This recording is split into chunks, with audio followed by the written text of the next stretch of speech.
But okay. So, all right, we are here to talk about Star Wars Acolyte. Star Wars The Acolyte. I don't I really think it's remember called the much. Acolyte. The Acolyte. Star Wars. Ugh. Star Wars Acolyte. Yeah. We wanted to record this earlier, but we thought it prudent, I suppose, to wait until the third episode, which has had a bit of coverage in the media even before its release. We thought it prudent to wait for it to drop so that we could react to it in tandem with the first two episodes and really get a full picture of what we're in uh, for the rest of the series because we're 3 out of 8. Yeah, We're and almost halfway. Next week we'll be halfway through the series. oh man. So, Yeah, that's which a is crazy to think about. that's So, a, a that's a benchmark. um, But that Demar, should we begin with our review of episode 1 and then go to 2 and then 3? yeah, let's go with episode 1 and 2 since they released as a set. We're gonna judge them as a set. All And right. yeah, I'm not sure. I said probably make points that you want to make, and I have a couple of things I have over here. So you can go ahead and start wherever you want to start at discussing episode 1 and 2, and then at some point Well, we'll for transition to episode starters, three. I'd like to say, should we put good stuff first or bad stuff first? What should we do? I think Because well, one of them will be quicker than the other. I'll say that. I think start wherever you feel, wherever your heart is on Well, we'll episode 1. start with the opening scene. Opening scene, I think it's good, right? It has a little bit of like a crawl. There's Mm-hmm. text that's very classic, evocative of the classic Yeah, Star yep, Wars. And then you get a nice shot of the supposedly our main character. Well, this version of May is her name. She's the acolyte, the Sith acolyte, or supposedly Sith acolyte. yep, Going into like a bar, we get some nice ambiance, a little bit of like a world that seems pretty good. yep. Diverse Uh, creatures, the, different life the forms. CGI was okay so Yep, far. Star Wars. What we Yeah, expect. Yeah, and then you get into the bar, Ant and Man. she approaches, and then the legendary "it" hits the fan. Let's call Indeed. it. Um, and then the first line that I remember, maybe it wasn't the first line of the show, but the first line that I remember, quite literally, is one of the worst lines in any show that I've ever seen. And what would that line There's be, only RK? one there's only one other line that I can think of and quote that is that bad, and it's from the CW. So I'm not sure if that gives anyone some perspective on how bad I think this line is. But if I ever hear somebody say the phrase "attack me with all of your strength" ever, I think I'll have some choice words for To a them. Jedi Master. Yeah, to a Jedi Master. She says this to a Jedi Master, just walks up and then proceeds to enter this like kung fu pose. An assassin. An And assassin. yeah, yeah, she's supposed to be an assassin or whatever. Like, and the Sith are secretive; they've been in hiding for 1,000 years. So let's just disregard all of that. It's like walking up. I mean, it's stupid. That's all I can say. It is. It's just dumb.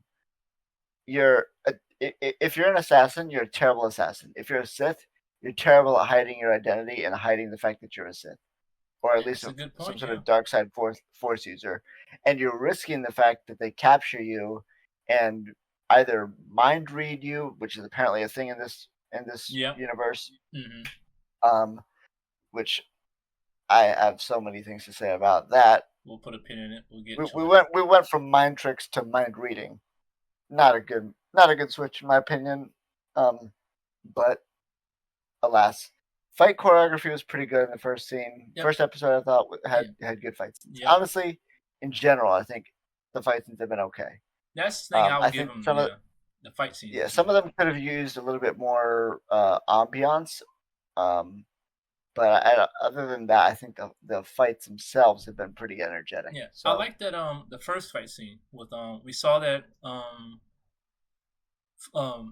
Trinity from Matrix is Yep. actually making her way into Star Wars. Yep. And then she dies immediately. Spoiler alert. Yeah, she does do that. She And she does. basically dies immediately from the most deadly weapon in all of Star Wars. As you know, lightsabers don't do any damage, but small, uh, maybe 2-inch knives, lethal, absolutely lethal.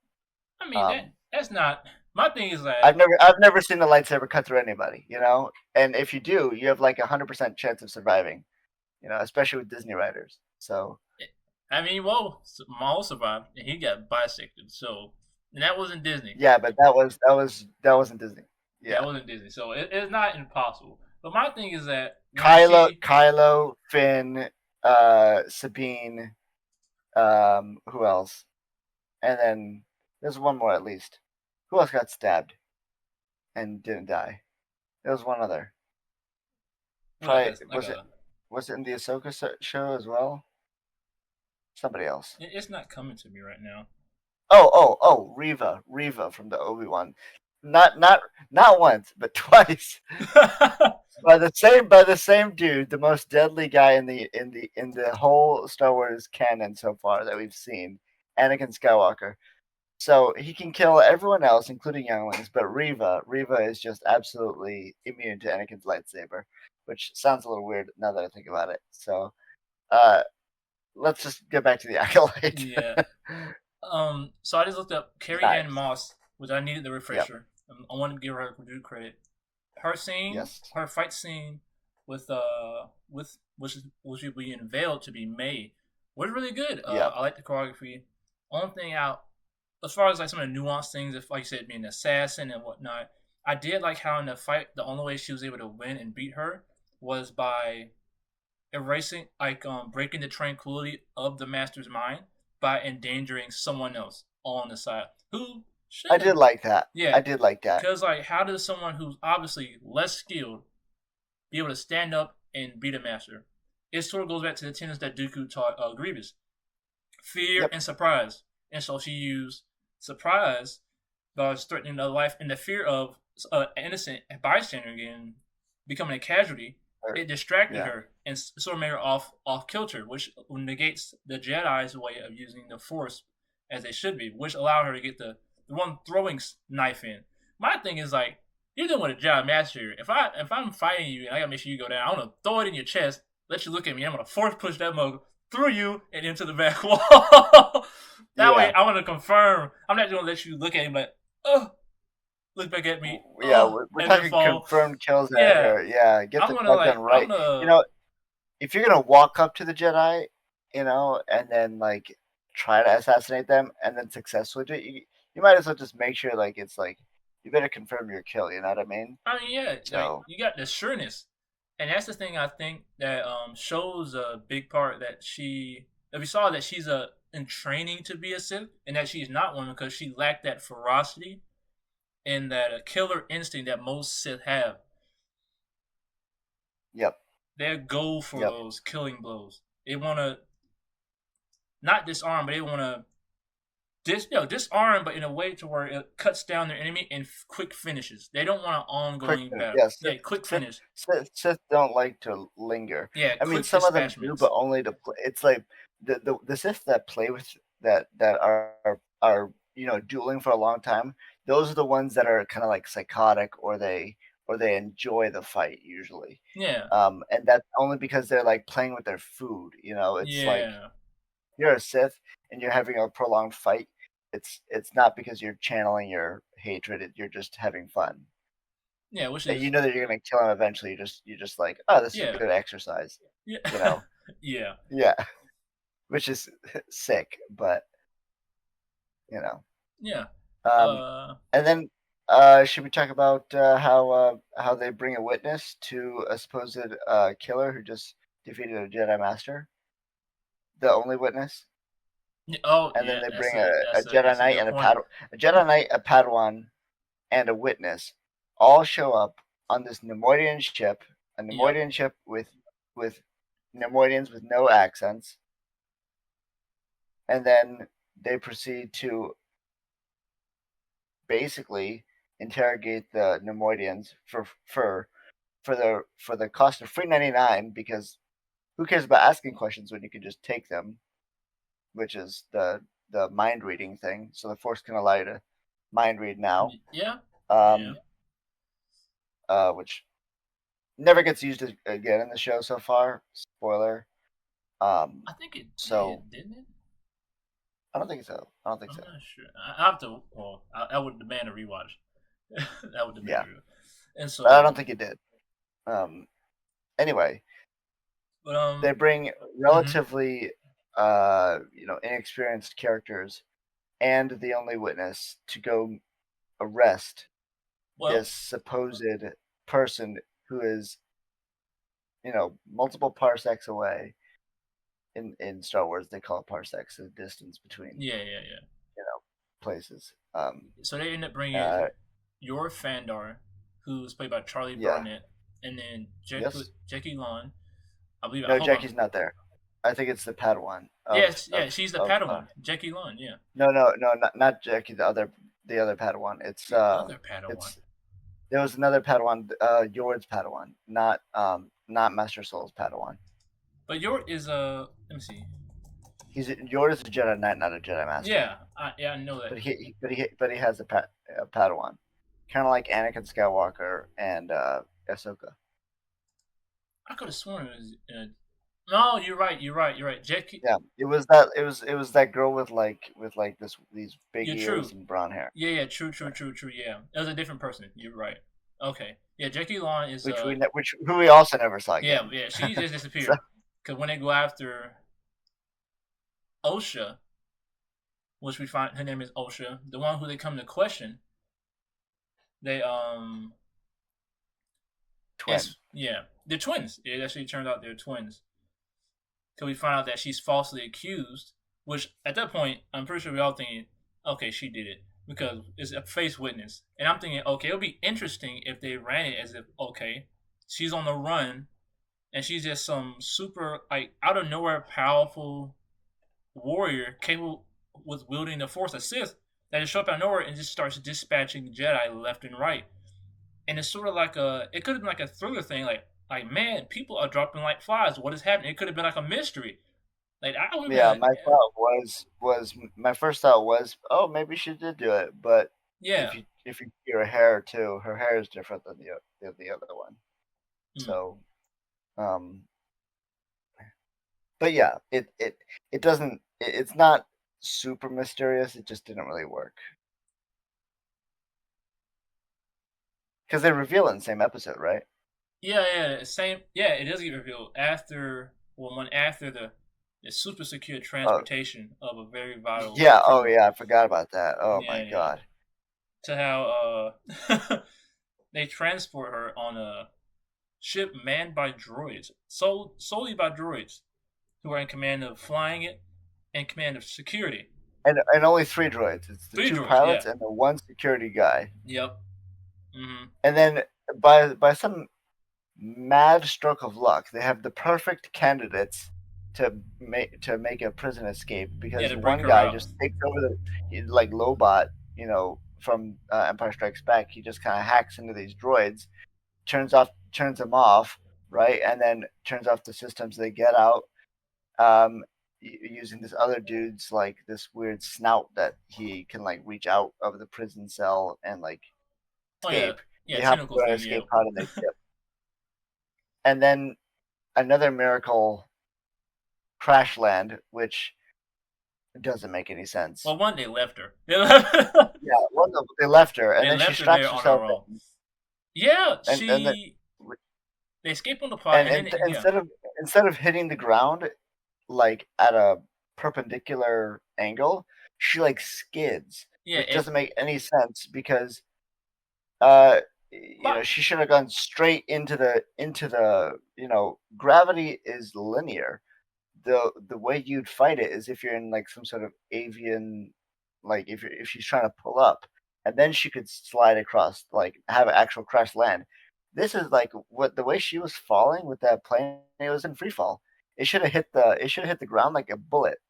yeah, and she didn't even gotta go for the. Well, I think she went towards the controls, but it wasn't barely. anything to like. She looked at them; they're sparking. Oh man, okay, I think okay, there's probably some manual override controls just in case of this said scenario. Nope, none of that. So what she does Doesn't is check anything. yeah, Doesn't frantically do anything smart. oh, she does. Just She runs back. She's like, "Oh my god, what do I do?" Oh my god. And so she got to run back. At this point, the ship is starting to catch fire out. That's why it's breaking into the atmosphere. It's barreling in, and it's getting like a I forget the actual term for as fire and heat starts to it's burning up yeah, as it's it enters burning the up as atmosphere. it enters. In fact, it's during that Yeah, friction, and so yeah, we are still looking down at the planet. We're not even in the atmosphere yet. So she decides to sit down in the seat and buckle up just what a few feet from the front of the ship that's yeah. going Like she's getting on nosedive down into like the she's getting on a atmosphere. bus or something. Like good God. And then she just Like buckles her hands behind her head and just like, oh my god, and just braces. Like, oh, I'm like, how that's not going to convenient. help you. How convenient is it that she Yeah, my slides God. in across the top of a frigid landscape of mountain peaks and ice? She just skids Yeah. across the type, clips one, and just slides in. Yep. The logic isn't logic, man. It just does it. It's just convenient, and I'm like, okay, I can look past this maybe, but it's just like The engines were off. There was nothing propelling it anywhere.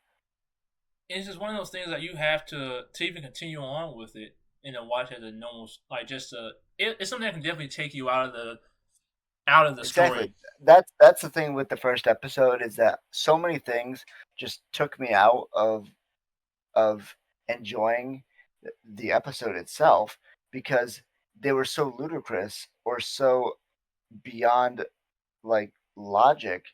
Like a lot of people were ripping on the fact that there was a fire that OSHA Yeah, in the first bit had to put out in space, a fire in space, and I okay. there's some I'll stuff. look past it. Yeah, There's been other fires in space yeah, that are in other shows that I can like get behind it. You'd have to know some. You wouldn't have to know.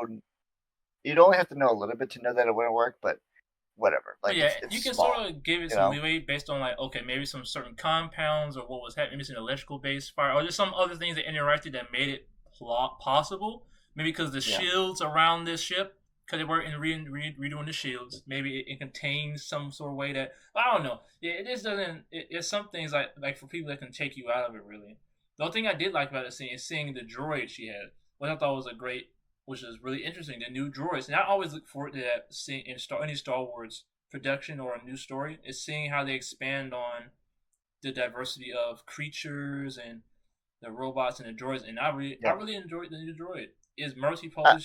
I She agree. I yeah. agree. I It's want that's my a good handheld droid that I can talk that's to and use a as a good little fire handheld extinguisher. droid. That's cool. Yeah, Yeah, it I does agree. different things. It broke out of the jail cell. It's like it's pretty cool. It doesn't roll around, but it's pretty nice. A lot of utility. Yeah, very lot A of little. utility. I hope it doesn't become a like sort of a jack of all trades. Like it can do whatever you like the writers want it to do. I hope that's not what it is. I hope it's specifically for like repairs and things like that on a spaceship. It just happened to have that capability. You know, I hope they limit its its capabilities because if she uses it multiple times to do I don't want it to become a plot point, basically, that the writers have a crutch on, Mm-hmm. um, Yeah, that they use it in future episodes to be like, oh, well, she has this droid with her. I guess she can use it to get out of this scenario or whatever. Um, you can still have creative uses for the thing as long as it like has rules within itself, if that makes sense, yeah. There should be right? limitations. Like Interest comes like R from their two yeah doesn't have a gun on yeah him, you blaster. He know? has a like a little taser Yeah, and he yeah, can electrocute some things, which makes it interesting. It's like limitation, creativity, and uniqueness comes from limitation. That's an asset in writing. Is putting limits on things, not having like, oh, this I can be agree. anything and everything you want. That creates an overall and makes it everything what you do around it and with it diluted.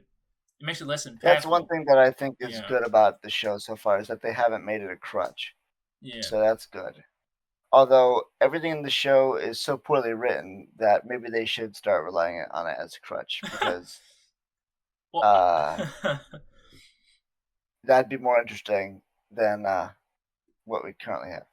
I So think that feeds into my other point I made is that the feeling this gives me reminds me of the Whedon cut of Justice League, but being but just not as bad. Just not as bad. It felt like a if nothing people version. needed to know, if people needed to know what that means for Demarion here, to give you context, when we walked into the theater to see the Joss Whedon cut of Justice League and walked out, Demarion's face had such a look of pure and utter, not even disappointment, just it.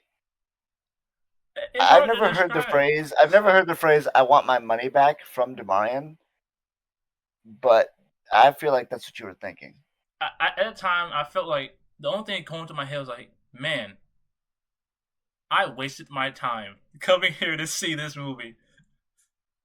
I feel like a legit waste of time. Like I would have been better off. Yeah, My life would have been in better quality if I didn't go in that movie theater and if watch that if film. I had never seen it, yeah, Yeah, yep, that I've never felt anyway about any other film. Some film, okay, this is all right story, all right execution, blah blah blah. But that movie is something else, man. It's just such a yeah. ugh. And this isn't So that like, bad. but you gotta think like, Yeah, it okay, I, this summer we have shows like House of the Dragon, we have The Boys, you know, we have other other shows that are coming out along the same lines, other fantasy things, other genres, whatever, that are coming out along the same time period this year that other people could watch. Like and people could go back to things that they know that they love, like The Office or something, right? So as a TV show, you got to think when you're writing it, why should they watch this above other things? Not even just Star Wars related, because I can go back and I can watch Andor and I can enjoy it, a lot still. Andor is great. Andor is Yeah, the standard of what some Star Wars. Andor and Rogue One are the it's standard of good fantastic. modern and new Star Wars stories. Star Wars. Yeah, I agree. I that's agree. the those things have the heart and soul of what Star Wars is. Those are the two premium Andor needed examples. a little Andor needed a little bit more action, but I think it was such good writing that it made up for it, I think. Yeah, yeah, Because some of the action, quote unquote, in what was the story itself, yeah. and that's when The you have good writing when the lulls are just as engaging as the action scenes yeah, themselves. the So politics, the relationships, the dynamics of like, oh, they don't know about this is going on. It's just like it's a different kind of tension that it creates tension in relationships, in interactions of people, yeah, as opposed to like, the clashing of sabers and other gun blasts. Of course, you had the gunfights, which were nice, but it didn't feel like a lull when you had those moments where it was beyond just the blasting and the quick escapes. You had really rich. You were learning something about character. You learned something about the bonds they had. You learned something about the grander scope of finding out that the Empire is actually knowledgeable. They're actually a fearsome entity that know what they're doing and are honestly and they're intimidating. highly managed. Yeah, And even though they're bureaucratic and they still have all that red tape and things that you got to get through if you're working there, it felt like a real place that you could work, you yeah. know, It felt. even in a fantasy setting, I think it did which is something. good. Yeah, it did something for Star Wars that hasn't really been done yet. I think in the way it did is by really building up the Empire as is Yeah, this very imposing force and figure that you can like, man, this is something that is like smothering the difficult to people of the contend with. galaxy. Yeah, Yeah, and it's like yeah. hard for the people on the ground, everyday Joe, like Cassidy, ah, Cassian, yeah, yeah, Cassian, yeah, Cassian Andor. Yeah, yeah, to deal with. Like they had to get there. It felt like okay, like the rebel struggle. You really got a glimpse of that, and just like how much it yep. took to, like to scrounge together just enough to make some kind of pushback against the Empire. In other movies, it's like oh the Empire. We see like these big gigantic ships, but yeah, I mean other times we see like, okay, this takes a one right place blast in the core. Okay, and it's blown up. Great, and of course they'll come back. But it's like they didn't have this level of tension at this point until for me until I've seen these very like You know what else I grounded realized? stories. There was a constant theme in Andor. There were a few pivotal characters that kept either talking about sacrifice Yeah. sacrificing themselves, talking about sacrifice, having or knowing or explaining that they know that they'll have to sacrifice themselves in the future, Yeah, there were right? stakes. And There were stakes in it. there were really raw steaks. Um, not like raw steaks is what you eat, but like steaks as in like I hope you don't eat things raw that could steaks. I like mine medium yeah. well Uh, or medium rare. although I'll tell you what, this was if this was a if Endor was a steak, it'd be a fantastic steak. But what would you make Acolyte the steak? um, A cow. I think Burger King could probably make a better steak. Oh man, I didn't even think you. I didn't imagine you said something that bad. But okay, a BK burger. Acolyte is Outback a. Steakhouse makes better steaks. Oh, And if okay. you know anything about Outback Steakhouse, they overcook the shit out of their steaks. Excuse my French. So So back to the Acolyte, yeah, so that's just the point as far as like examples the of quality of writing. yeah quality and doing interesting things. I also made a point that let me put up my points here. The angle of the twin sisters, one being supposed to be dead and the other and being the criminal, is probably the easiest way to go about any just route they could have gone, which I think has its own innate interest. But I think by them disclosing it so early, episode one, it really kills off a point of tension that could have been held on much longer and really played on throughout the rest of the series.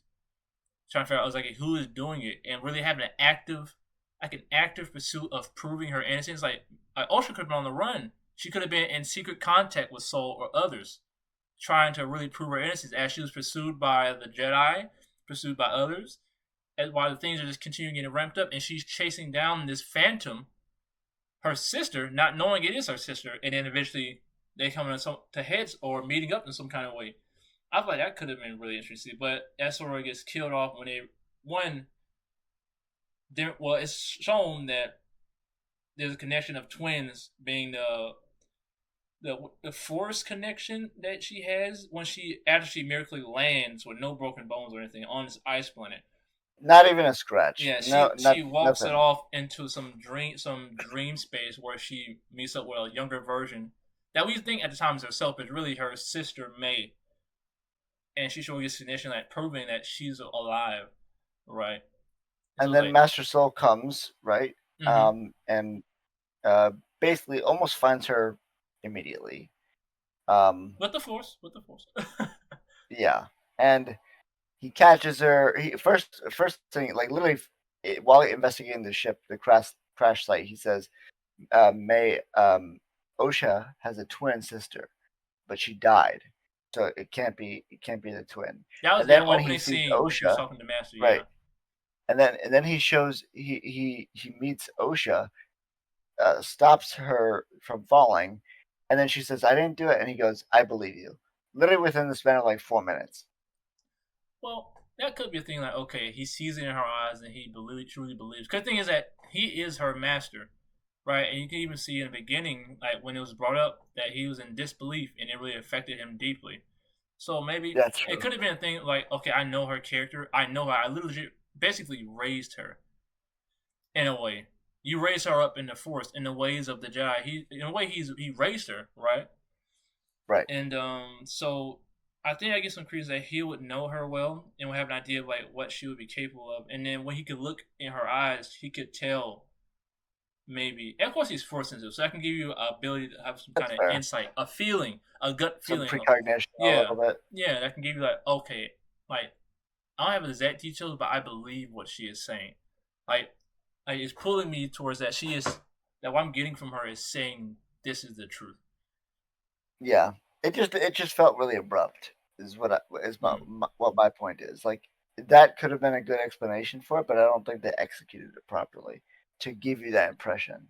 Yeah, and You, that's the thing. like Yeah, we have that's to fill in the yeah, blanks for that reasoning, you know. yeah, So yeah. It could have did a shot where he stopped her, brought up, and he just looked in a moment of looking like really long, like a lasting shot of him looking into her eyes and them looking back and forth, and he's like, "I believe you." Like after like just extending, showing that there's something going on literally a between that. pause would have helped. Yeah, Yeah. if they took a beat or two, and really emphasize that with the eye connection, we could have got that same impression just from the visual dialogue and the He visual looked like language.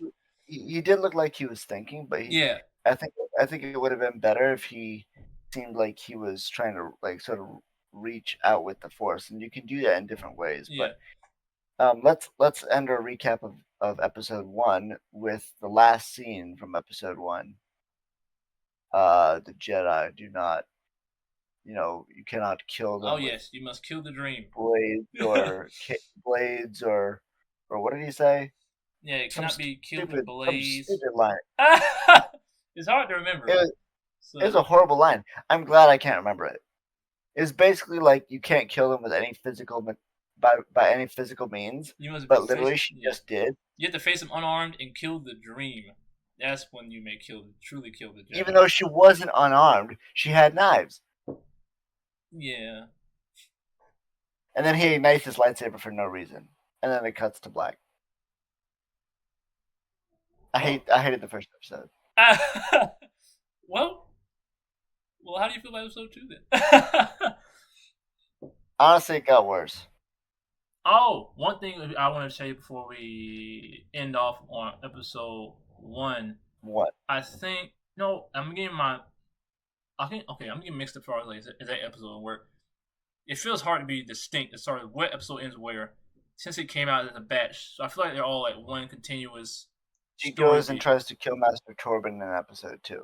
Right, right. Got you. And it Oh, deals with all mm-hmm. that. Got you. Where my boy drinks his poison like it's freaking water for no reason, supposedly. Well, he Also, he said looks he felt. 18 and 65 at the same time. Yeah, yeah. He said he felt. Well, when he first encountered her and came out of his trance, they supposedly Trans. he's been in for 10 years, not speaking to pretty much anyone, maybe a select few. But Right. he comes out for her, for May, and then speaks to her and says that he's been thinking about this moment when she will return, and just that he's sorry that he thought they were doing the right thing. And of course, we didn't know what. I think that was good because I mean, like, okay, what did the Jedi do? But then we don't see it in Yeah, episode 3. yeah. But Well, that's sort of there'll yeah, be context. There'll be context in episode 3 as to why we think we should have seen what they did in episode 3. yeah. But I think at the point of Yeah, episode that one and was a two, mistake. it creates a good point of tension. Okay, this is some. This is the potential of interest that we could go into. Like, okay, Yeah, I what did agree. the Jedi? What did the Jedi do to have this sense of guilt that really makes them? That would make this guy compelled to take his own life as penance. Like Well, that's for a one, to spend 10 years in yeah, an isolated state, and like a in vow of like floating in silence. air, Yeah, not eating, not going to the bathroom, supposedly at least, not drinking water, none of this. He's just surviving off the force. By the way, that has a religious context to it, which yeah. I somewhat appreciate. There are monks who are out there. Mm-hmm. Uh, a lot of times this happens with Christian monks or with like Buddhist monks, Oh where yeah. they'll fast for really really long times. Um, Right. and that was a cool aspect, Yeah. but the And makeup department took me out of it. They failed uh, their jobs miserably. well, I do Um, think in that scene also like to that same point that demonstrated along with that spirituality display, we saw a level use of the force that was really that I think was Strong. It that was really very strong, and I powerful. think fit the High Republic Jedi, being that they had so much time to work and hone their craft that it reached a level that we really haven't seen before. That maybe in time was lost due to chaos re-entering But the this is only galaxy. 100. This is only 100 years Yeah, like before. This is 20 years before Count Dooku is born. yeah. You know, so they couldn't have been that powerful. Well, What I would have preferred is if they had actually been shown to be less powerful than their counterparts. Like if we had scenes of them discussing like old force abilities that they have never been able to relearn, pick up, like nobody in the order has been able to pick it up, or maybe there was one person in the order that had talent or a specific talent, like could use a force, like force freeze or something like that, right? Where there was some Okay. sort of ability that a character has that makes them unique because they've studied it well enough that they've been able to unlock it. Because at the time of the Phantom Menace, which is less than 100 years from the time of the show, the Acolyte, it's often portrayed as if the Jedi have kind of fallen into complacency, Yeah, right? and I could see that being that. 100 years is a long time, Yeah, granted, but it's not that long in Star Wars. yeah, You and know, just in time of history in general. But I do Yoda think, was yeah, 900 and something years old when he died. So I want to see Yoda with yeah, hair. I got it. Please let me see Yoda with a mullet. Let me see Yoda with a mullet. I need that. I can't endorse Or that. Yoda with chops. Oh my god, chopped up Yoda. Yoda with a beard. Yoda with a beard. I don't know about a beard. I feel like Yoda wouldn't rock a beard well. I'm not sure. What if he has a goatee or a stash? A stashed Yoda I could do. That's crazy. Stashed Yoda with chops and a mullet. Yeah. What if he has like the old like Fu Manchu type of like Oh, like the mustache? Wushu Master. Okay, I could Yeah, yeah, like Pal Mei that from could kind of work. Yeah, yeah, okay, like Kill Bill Pal Mei. or All right. Master Shifu, like Master Shifu type of vibes. Okay, okay. You know, Maybe. I don't I know. I just want to have some color and not be all white. Like Yoda Yeah. with some colored hair, that'd be cool. If they put that in there at any point in this future, I'll be happy. That'll be the one good thing. One of the really good things I can give them on this. Imagine if they show him and he's talking normally. Yo, that would be That's wild. crazy. That see things like that would be cool. Yeah, like You what know, happened to make him talk like? what happened between that time? Yeah, exactly. Yeah, Maybe he had like that would a. be cool. Imagine they just explain it later, like he had a stroke or something. Ah! Oh my! What a force stroke! Yeah, Oh no, my like some god! like he was toying around with like some sort of force ability because he's super powerful, and then like he or maybe the ability where he like kind of like absorbs the force lightning, Yeah. Oh, right? he absorbed too much Maybe lightning. he knew how to do that, and he just like gets shocked a few times by By the who? lightning or Who's whatever, and doing it force makes this. lightning in the Jedi Order? I don't know, somebody. Or what? They didn't have a Tesla coil and they're just shooting it at him like you need to be able to do this. Yeah, exactly. Maybe they just have some sort of They got. like electric. Uh, Maybe he just threw a toaster in a bathtub. oh man. Okay. Oh, all right, Enrique. What was my All point? right, Where was I at? What was the point I was making again? let's get back to the Acolyte. Episode 2. We're on episode 2. Right. But Master Torben, yeah, okay, force yeah. abilities. But I do, like you were saying, I think interesting point you brought was the complacency, and we get the point is announced that the Jedi have been the reigning power for the last like 100 years or so. Like what 100 years? They've At been least yeah, at least at least 1,000 years. 1,000 years years. now. They've been the reigning dominant power, and being that you're the Yeah, dominant power and like nothing else can test you, of course you're gonna get complacent and your abilities are gonna right. wane. And I think that you probably the thing is that creativity and the peak of skill a lot of time arises from conflict and against resistance. That's when you push through Exactly. barriers limits. And so during Exactly. their war times before the peace, where the Jedi took over the galaxy, they probably have, like you said, force abilities that they don't even have now. That they didn't have during the Acolyte because there was no need. There's no need of these heightened abilities because there's no because power and strength comes from a need. The stakes Right. under tension, and there wasn't tension. There was a peace, a quell. Right. That's why Luke is so powerful, because he had to go through so much hardship. Mm-hmm. Same. Anakin to a lesser extent. Anakin was kind of but Anakin we'll was get to born. Anakin. Anakin was. We'll get to Anakin. But there's a reason why Anakin was so powerful. But he was And it's born because into. He was born in the he dire was straits. born. He was born from the Force. Yeah. Exactly. We'll touch on Anakin too. So We'll touch on Anakin too. yeah, but there's a spoiler there. There's some sticky situations in Oh, episode 3 that make it a little less. special. it's Let's just okay. say It's that. okay. It's okay. We'll get to it.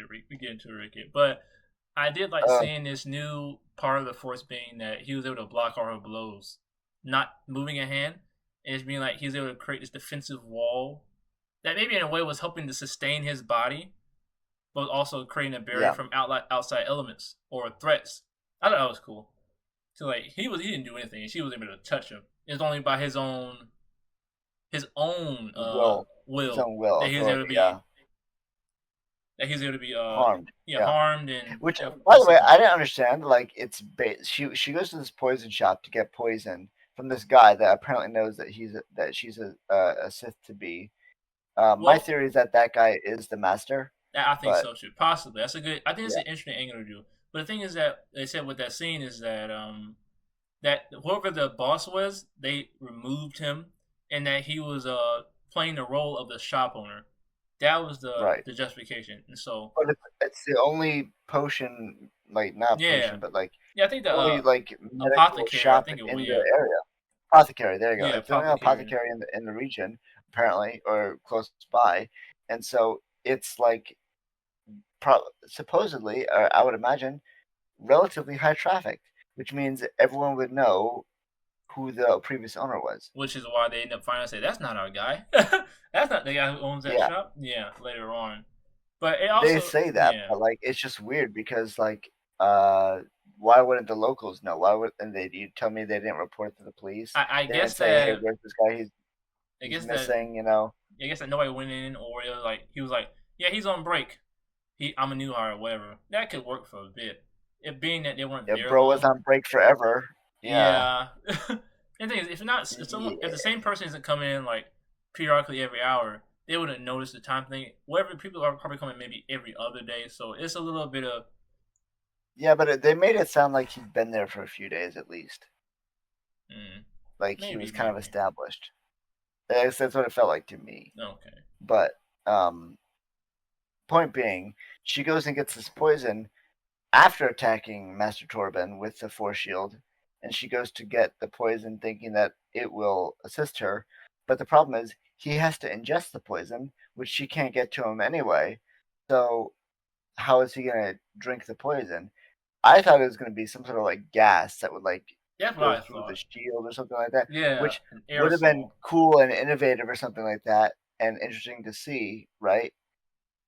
And then it would have been more assassiny, right? She could like put like a gas mask on and like force dash out of there or something like that. Who knows, right? Yeah.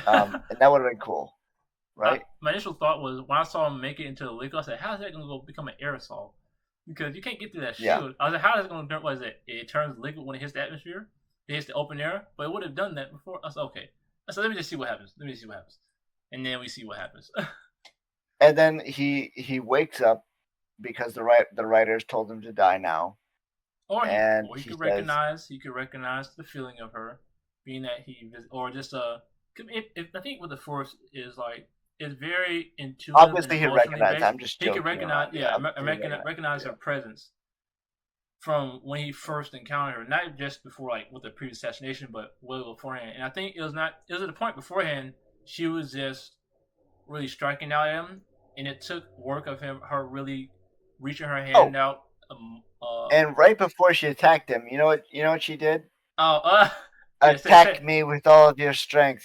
Oh God! yep, If she comes back, because episode 3 was a flashback.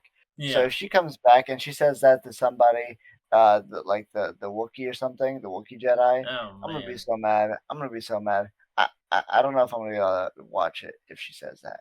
I we gotta swear. do it, man. We gotta finish it. We already started it. Yeah, We but can't keep doing halfway. We gotta finish it out.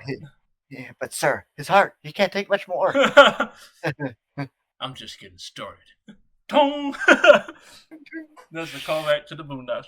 Great show. You should watch it. Yep. But yeah. After that, Osha retraces her sister's steps. Well, then retraces her steps, finds out that May was there, who was somehow Well, gone and then hidden in the streets. Jackie, uh, what's his name? Jackie, Um, Soul, and Yord. Soul, and then Yord. Yord I Fandor. always forget Yord's name. Yeah. I just remember him as I always remember him as guy who thinks Anakin blew up the Death Star, man, Or a guy, or a shirtless guy in or episode shirtless one. guy. Oh yeah, because he got shirtless In episode in the one. second episode, I think. Or was it episode one? It was episode I one. think it's Yeah, episode one. Yeah. yeah, Yeah. yeah. Padawan. So I think eye Jackie was like, candy, "Put your clothes on." I was like, eye candy boy, eye candy boy. Yeah.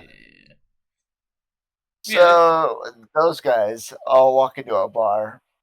Um, no, they're not a bar, not a bar, but they basically are spying on May, right? And basically they find her extremely easily.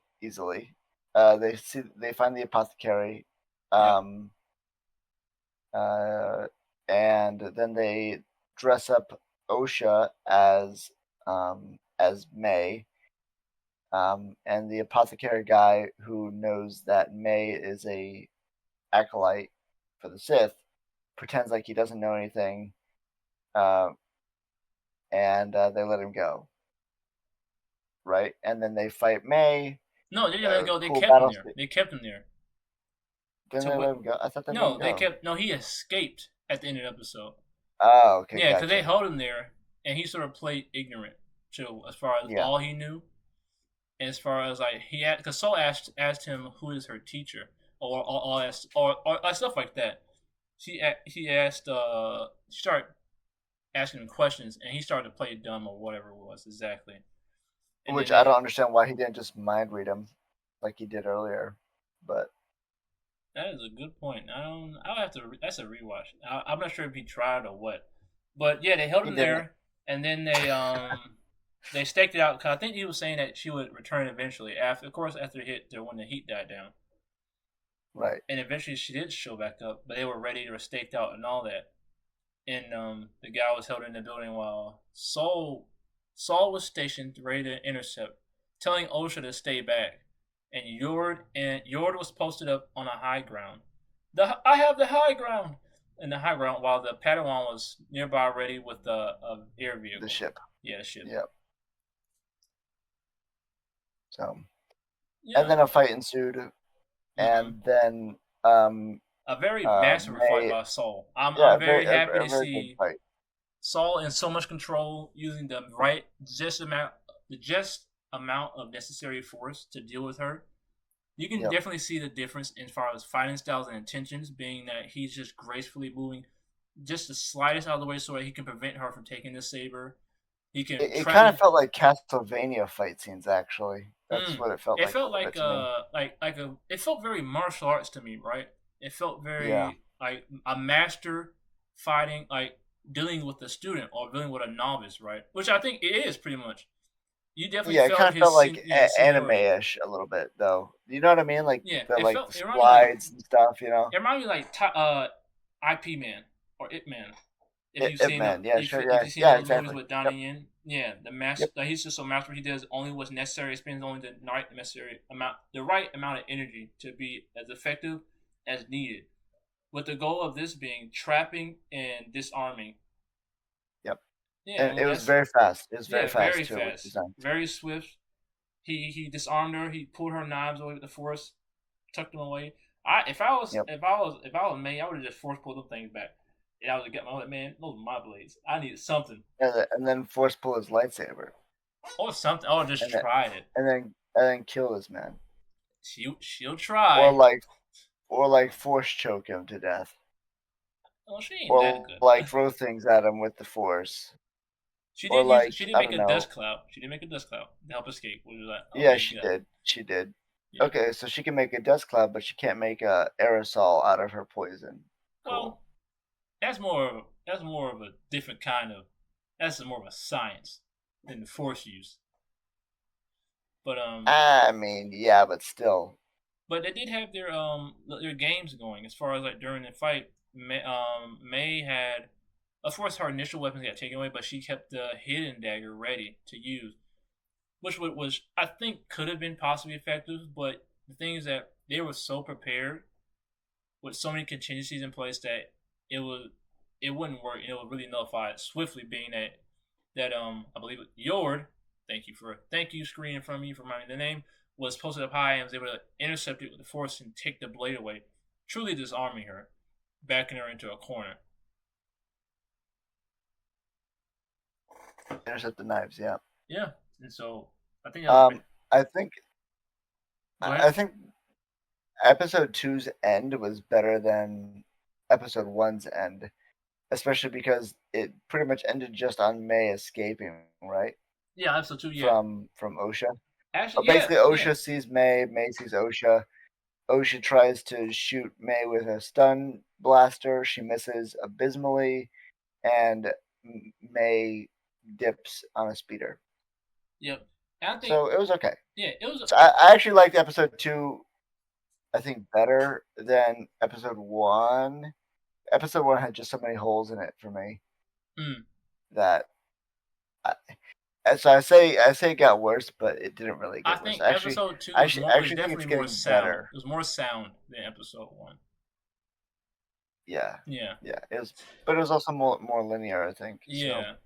I But I think think that's it was alright. with that ending though, I want to note that when that upon the time of seeing episode one through two, it was interesting for me to see the initial interaction with her, being that it seemed like at first Osha was chasing after her and longed to see her sister again, but then in the moment of contact, one she broke away and did what Soul instructed her not to do, and went after her.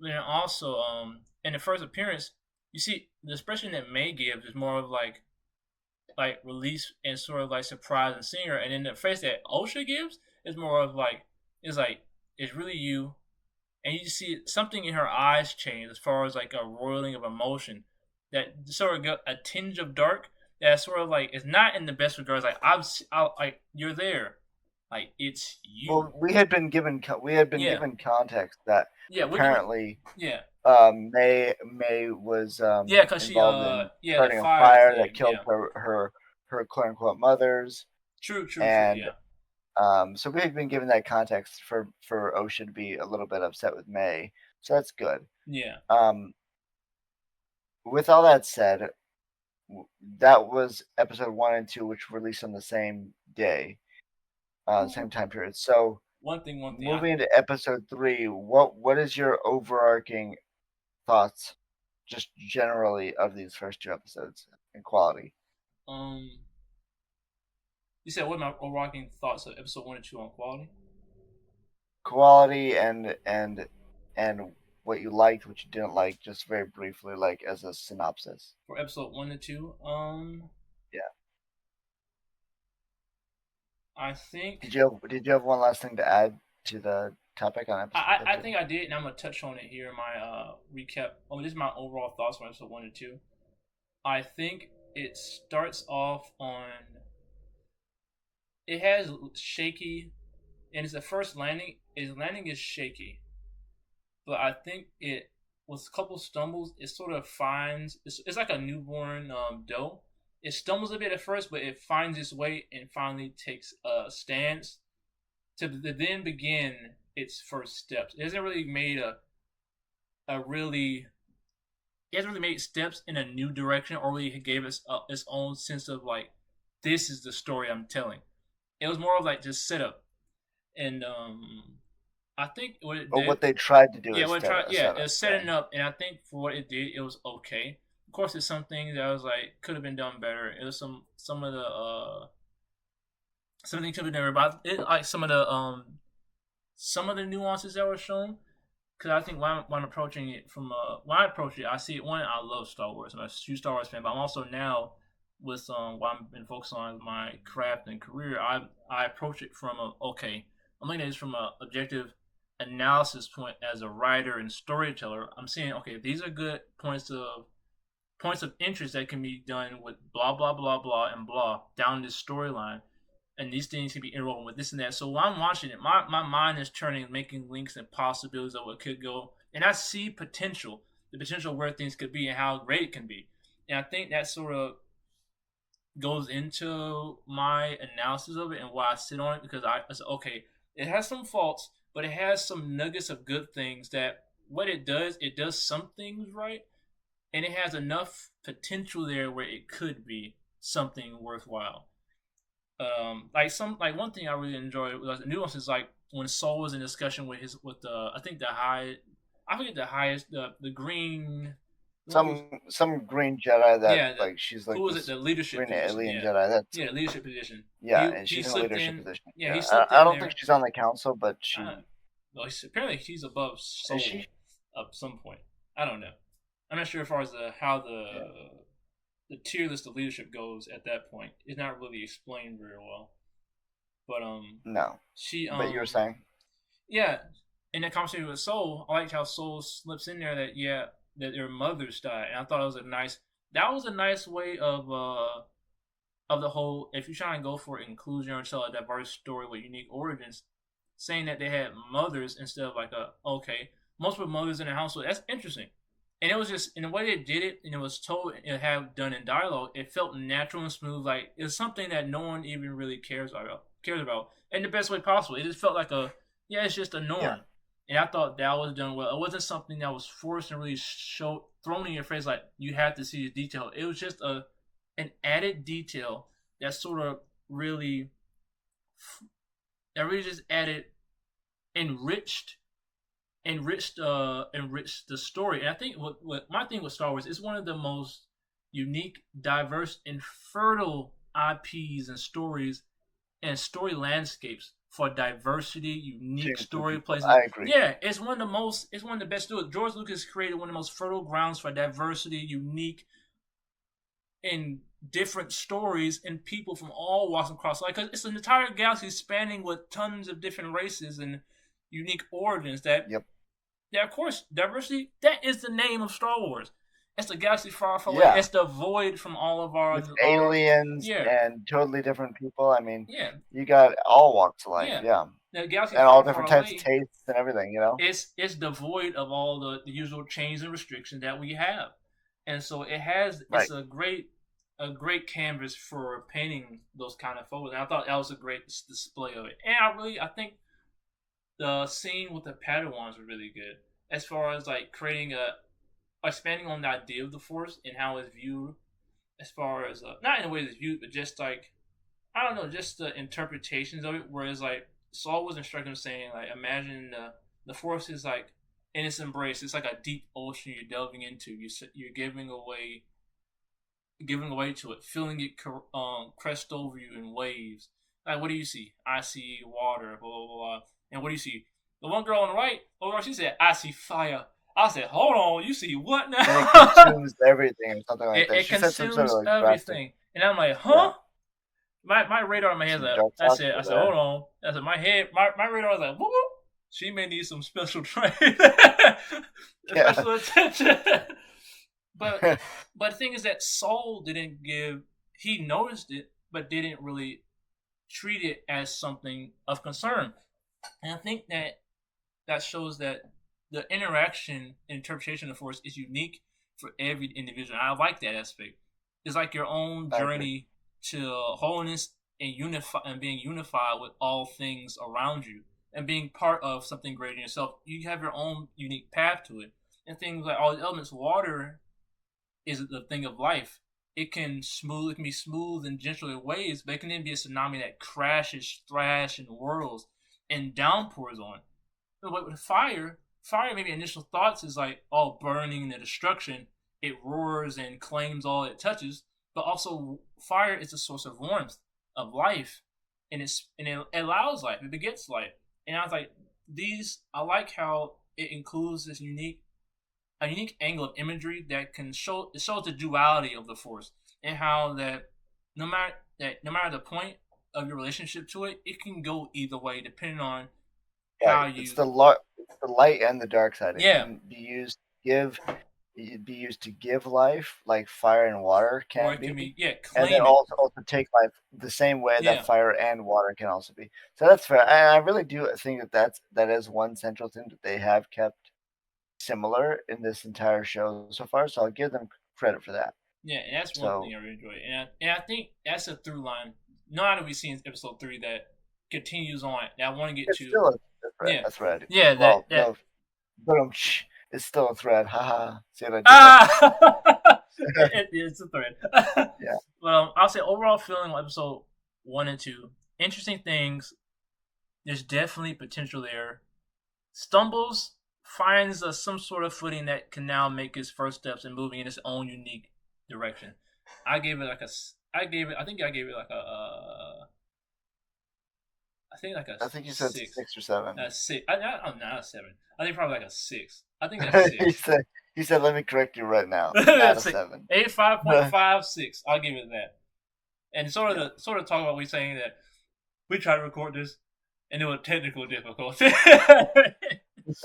None of the audio was recorded. Well, we learned from our mistakes, and we're here now. Absolutely.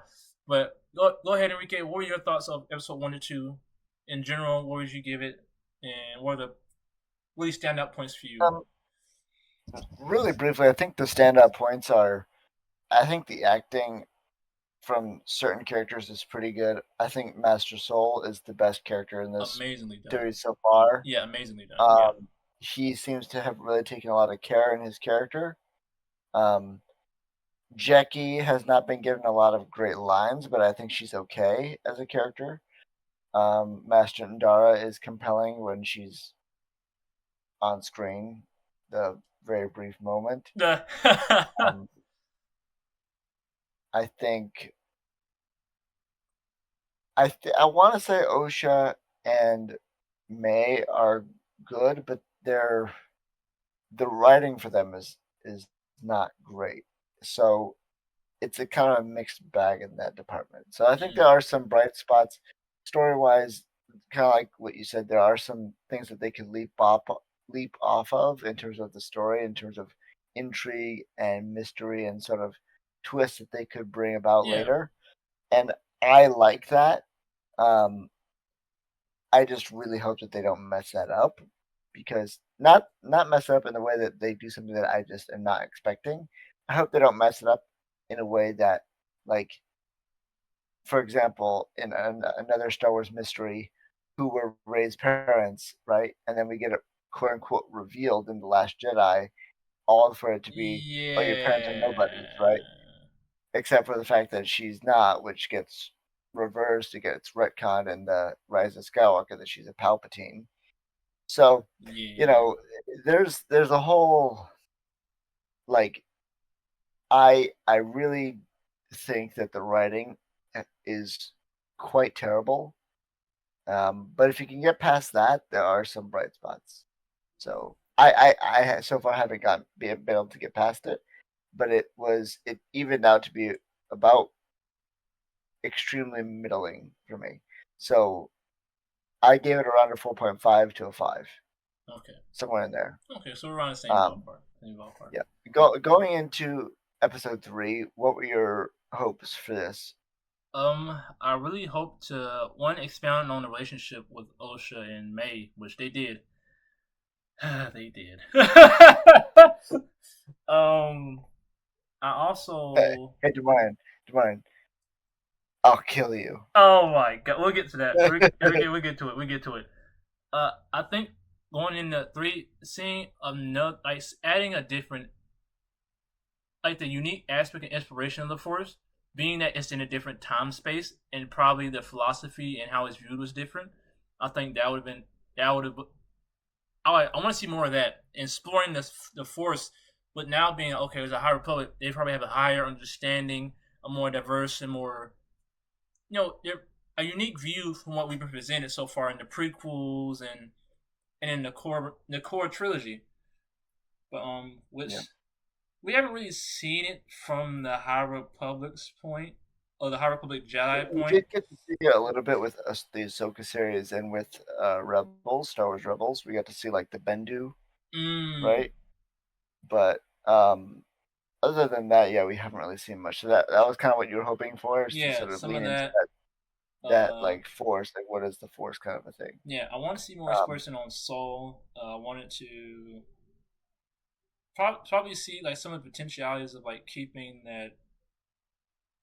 Just some of the things I named in the beginning between 1 and 2 as far as the strong points. Hopefully, it continues on with that. And I don't know, just I don't know. I just had hope in general that maybe that some of the things of potential would be okay. This is some ways it can go to be really good. That it tried to go in those directions, or even surprise me and did something. took me in a different direction that was actually well thought out and done. But Yeah. do you have anything you were looking forward to going to episode 3 before I we think I was crack this thing hoping open? just not to be disappointed Oh boy. with it.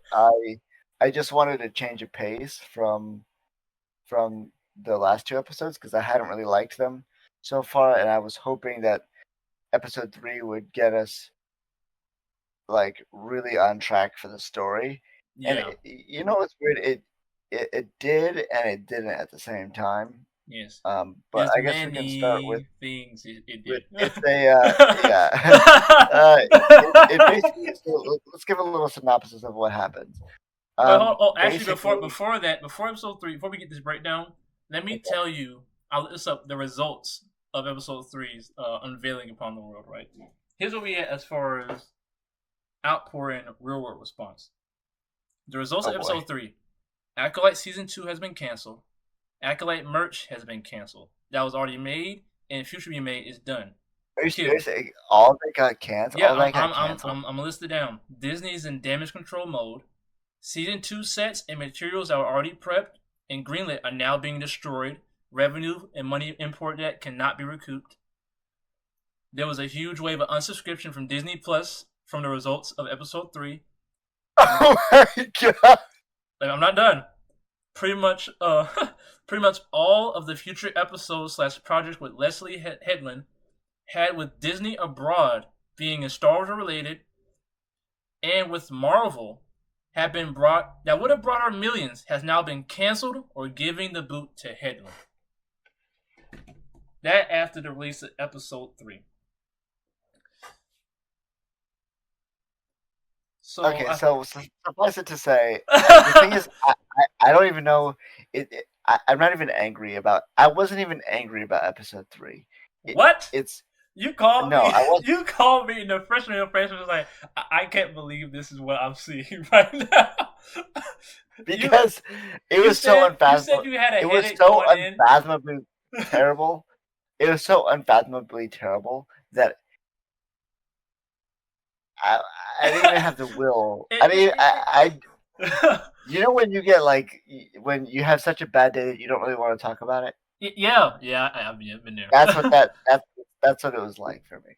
Oh my god! Coming, you were saying like I had a headache before. I took medicine and it went away. I then put it on episode 3, and I came out with a new headache.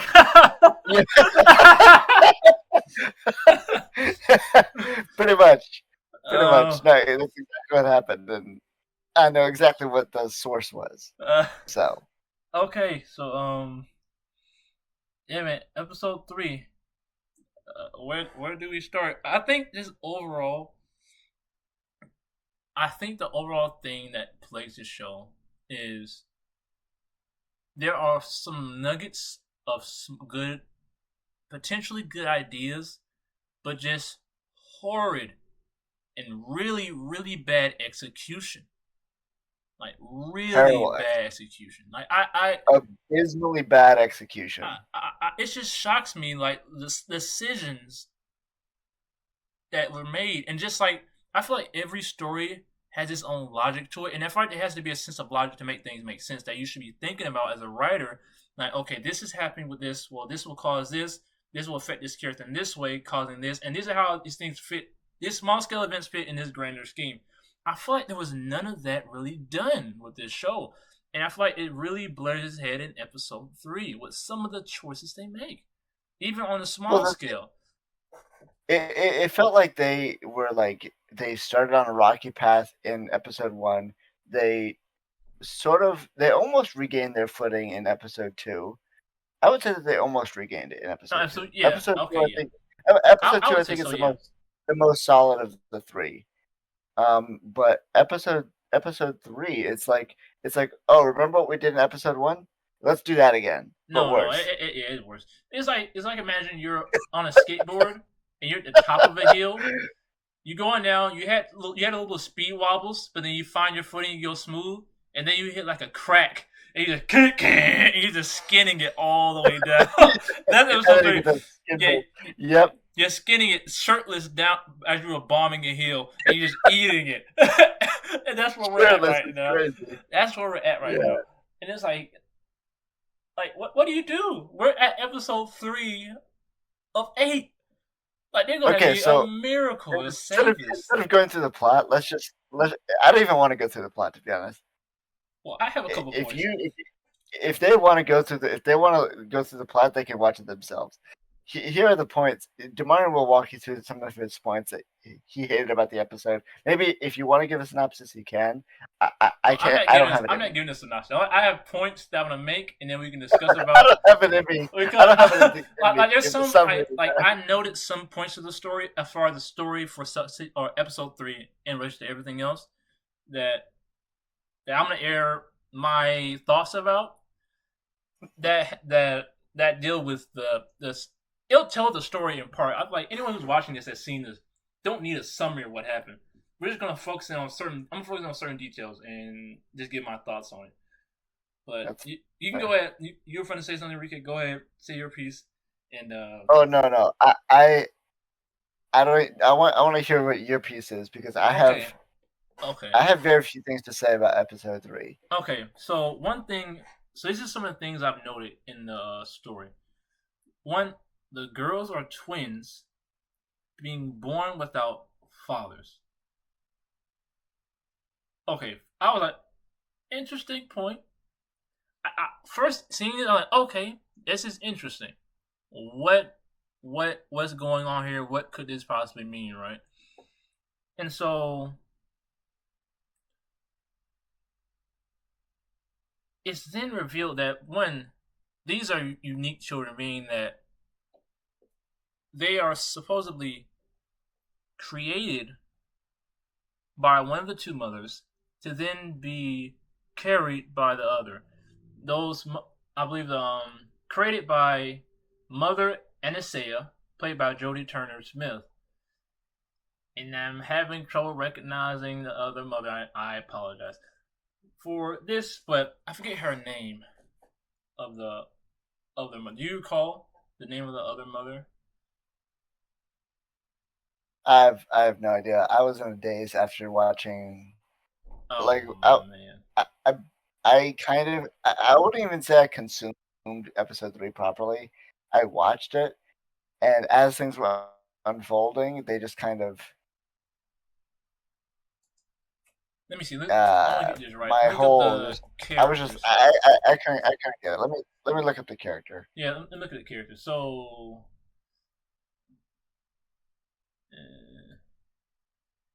okay, I'm gonna pull up the screen rant right here. Shout out to Screen Rant for the help. But just leading back off from even the Leia beginning, Brady, maybe. they were supposedly part of a coven of witches that were hidden out, what seemed like on some distant planet among just everyday people to hide. Which like that makes sense. You're hiding in plain sight, hiding amongst the populace, trying not to draw attention to yourselves. I get it. But then they, at the point of the ascension, they go off to the mountaintop to do this ascension in the most diabolical fortress to perform a ritual that and do their and perform. It just makes it's like how are you in hiding, but you want to go to a fortress, your secret hideout that is at the top of a mountain. That's what the shot establishes that is at the top of a mountain, and you say y'all are in hiding. Okay, maybe it could be that this is Well, the didn't you know that the top of a mountain in a fortress made of like stone. proper stone, and it basically looks like a dam. Yeah, You didn't know you didn't know that was a good hiding spot, Demarion? How how dumb? How dumb of you to think that? I can't I believe don't you know. would. Maybe it could be that. Why would you hide anywhere else, Demarion? Why would you hide I it don't know, like man. a I cave? was the thing is Everyone knows.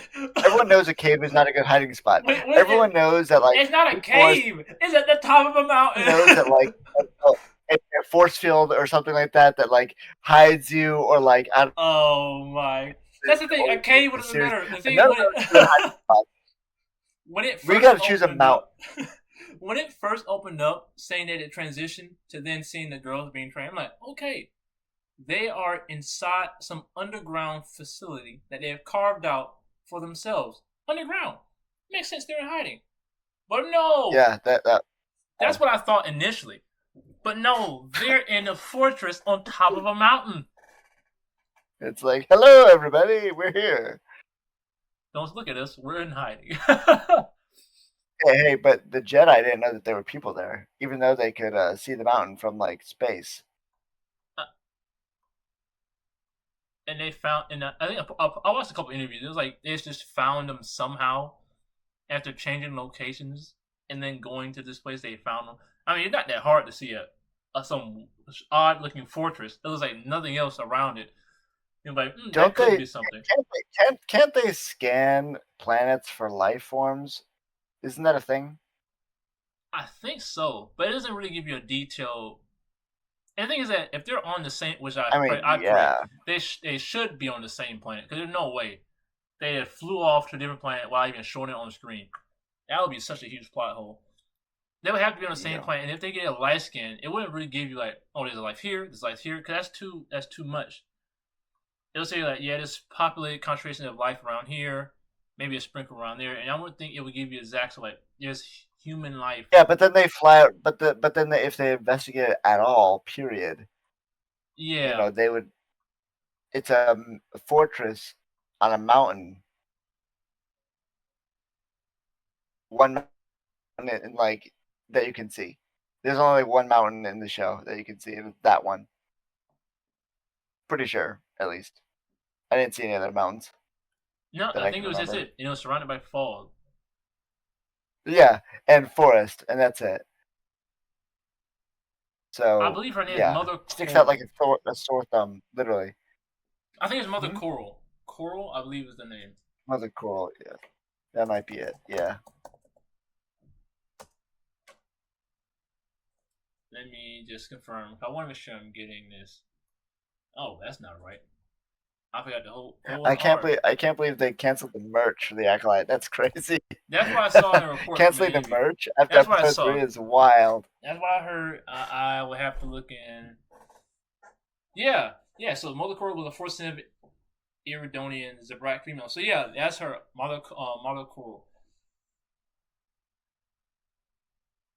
I believe so. Yeah, that's her name. I think. Well, we don't. They know what we're talking about. But yeah, she carried Yeah. her, and the other one, I think Anastasia. Well, Mother Forced Coral, yeah, conceived. Mother Forced Coral conception. carried them, and Anastasia sort of created them. She didn't say forced conceived, but she, it was conceived in some way by Coral, but they That's were, basically what she did. yeah, they were created by Anastasia. I'm like, okay. Initially, I'm like, this could be interesting, and I'm like, this could lead you in some interesting directions, right? And of course, that's where the biggest pain point for Star Wars fans is it because it It's so undercuts, disrespectful, yeah. I think. And I think that it is not innately bad if they did it right. The thing is that there's just such lack of execution. Cause like if you're gonna make Well, a bold, there's lack of consideration for yeah, the consider, consequences of what they were introducing. yeah, and that I think like they was just so tone deaf and just so I think I made a point about it. Yeah, so The yeah. fact that Mhm. Darth Plagueis couldn't create life or couldn't fully do it, and Darth Sidious couldn't fully do it. But these random witches on some practically unnamed, planet that the Jedi discovered about 100 years earlier, they could do it. But But the thing is, Sidious and Plagueis couldn't figure it out. Come on, man! if Some you of the smartest things in the galaxy. if you approach it the right way, there's ways that you can make it. I think it's not about the thing is with anything is it's not about what you do. It's about how you do it. How you do it? And the thing I is agree. that I feel that if you're gonna make such a bold point, that's very that will have rippling wave effects, such like huge wave effects as far as the grand narrative, that you must Yeah. take extensive care with knowing how it connects and how it makes sense. And there's like none of that was done. I feel like I made a point that I think the main issue is that when writing such creating the Acolyte, the main objective was changing the face of Star Wars as opposed to organically expanding it in new directions. Like Right. say if you let's say that you want to go to angle, okay, let's say the two were created. Let's say okay, there's a possible way this can make sense and not step on the toes of what's already established. Let's say that they're witches, coven witches. We don't know where they're from. That gives a sense of mystery that they could be from somewhere far off that we don't even know about. They have a very unique interpretation of the Force, even though it might be what we understand as the truth of the Force. It doesn't mean they're using it in a different way, which could be a perversion and manipulation to do it something that is not naturally do. But what you can do is to say that we know the nature of force is that if anyone tries to manipulate it to do something that's against its will, they'll have a response. Now, what you need to Yes. do is Exactly. that if you're gonna make such a bold move like that, okay, you justify saying that they're witches, possibly from somewhere with ancient knowledge that is unknown to others, even the players. Because the thing is that it's possible. Just because, or even that, I even thought to myself that it's possible that, knowledge is power. It could be that Right. Plagueis may have known, you could have logically that Plagueis may have known the same thing that they did, but he lacked the means to do the exact same things they did. There could have been a condition needed to You where, know, I I agree with that to some yeah, extent, yeah, but I think I, that I think it gives it it's enough, still. I think at the end of the day, it's still disrespectful to do that to him yeah, because but he I was think literally called Darth Plagueis the Wise. But I think if you're gonna go at the angle and try to do that, it gives it enough space without stepping on the toes of characters like that and everything else, to where You you have to be can, very yeah. careful with it. And You it have to be wasn't very that careful. care. You have to really think They did about not give up. They did every not. They did not move care. you're doing Yeah. beforehand to set it up to make it land and then to make it connect. Like even just that, how I say that they had unique assets that unique things that they had that maybe Plagueis wasn't didn't have at his disposal. He could have known of it. That doesn't detract. Even that adds to Plagueis. It's just that he didn't have the means to do so. That still make he's Right. wise. He just couldn't do it because of what he had access to. And maybe it's just that this unique understanding and incorporation of witch magic and maybe interaction with a unique planet is core, and maybe it has unique connection to the force or just any Yeah. other myriad Maybe. of things. If they took the time to really think it through creatively and extensively, it could have worked, and it wouldn't have had They also did it in just about the most condescending way as well. yeah in delivery Like and like I said, how you the do it, delivery the is also. delivery, No yeah. offense to the no offense to the actress who played the main witch, the head of the coven or whatever. But to be honest, I felt like her delivery of those lines made it just so it made me dislike her so much.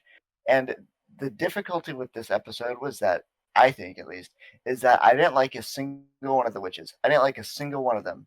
Not one. And so when they died, all of them at the end of the episode, I felt nothing. My thing is like In one, fact, I was how are all these borderline powerful borderline I witches was dead happy. like just like that? But we can get back to that. Yeah, but But like but yeah, like you know what I mean? Like just the feeling like I should be feeling like, whoa, all these people die, yeah, you didn't right? really get that. You Yeah, didn't feel that at all. I didn't feel that at no, all. no, I didn't really feel anything, and that's the thing. There was one moment in the series where I did feel something, and I'll talk about that later as one good thing that came from the episode. But yeah, Mm. and I think like even with that aspect, it could have been good if they approached it. It's just that so many wrongs at this point. It's like when you're operating with a huge IP that already has lore, pre-established association with the fans and lore, that you have to respect the material. Like I even read at a Yes. point that there was a that Headland made a point to keep Lucas offset, so where it wouldn't impede with her unique vision she's trying to take it, as well as interfere with the actors in their own unique take. But I understand that if you want to take it in a new direction, George Lucas is a huge force on as far as him being the originator. He has a huge influence as far as the story. So if I he's could, he's the guy though. yeah, But that's the thing. It's like you're telling a story in somebody else's playground. Like, you know what I mean? Like yeah, and that's the you have liberty to do so, but like, thing. you know, It's if I was mm-hmm, playing D&D or something like that, and I tried to change up, you know, what the weave was, right? What magic was, right? How everyone knew it. Like, okay, fine. I could homebrew a world, right? I could but make a world that was the case, but it'll have to be maybe your there's another world. character. It have to be It has your to be world. my world, Yeah, right? if you But try it's to, not yeah, her world. It's George Lucas's world. And it's just yeah. disrespectful. It comes off as just the whole episode just comes off as very disrespectful to the fans, the material, all the actors, and George Lucas himself. Everyone who's been a part of Star Wars previously just comes off as disrespectful towards. Point of that, I think I saw in another interview I got from I watched a video talking about another interview she was in. And she was saying that she wants to tell a very queer focused story that had Disney element that had not Disney but Star Wars elements in it.